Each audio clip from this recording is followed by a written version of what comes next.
എല്ലാവർക്കും ഈ വർഷത്തെ ഡിസംബർ ക്ലാസ്സിലേക്ക് സ്വാഗതം. നമ്മൾ ഇതിന്റെ 12ാം ദിവസത്തിലേക്ക് കടന്നിരിക്കുകയാണ്. ഇന്നത്തെ വചനം നെഹമ്യ 8-ാം അധ്യായം 3 വാക്യങ്ങൾ. അവൻ ജലകവാടത്തിന് മുമ്പിലുള്ള മൈതാനത്ത് നിന്നുകൊണ്ട് അതിരാവിലെ മുതൽ മധ്യാഹ്നം വരെ അവരുടെ മുമ്പിൽ അത് വായിച്ചു. ജനം ശ്രദ്ധാപൂർവ്വം ശ്രവിച്ചു. നിയമം വായിച്ച കേട്ട ജനം കരഞ്ഞു. പ്രിയപ്പെട്ടവരെ, ഒരു ജനത നീണ്ട അടിമത്തത്തിന് ശേഷം തിരികെ സ്വന്തം നാട്ടിൽ പ്രവേശിച്ച് അവരുടെ ജീവിതത്തിൽ ഒരു നവീകരണം ഉണ്ടാകുകയാണ്.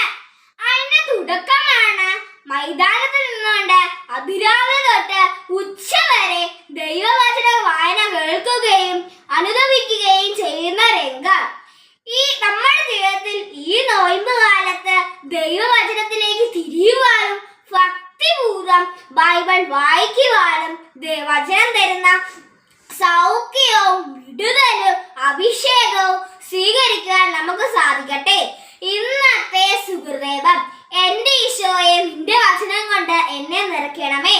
ഇന്നത്തെ പ്രവൃത്തി നമുക്ക് മറിയത്തിന്റെ സ്വസ്ത്രീത പഠിക്കാം. ഇന്ന് എന്റെ ബർത്ത്ഡേയാ. എനിക്ക് വേണ്ടി പ്രാർത്ഥിക്കണേ. നന്മ നിറഞ്ഞ മറിയമേ ചൊല്ലി പ്രാർത്ഥിക്കണം.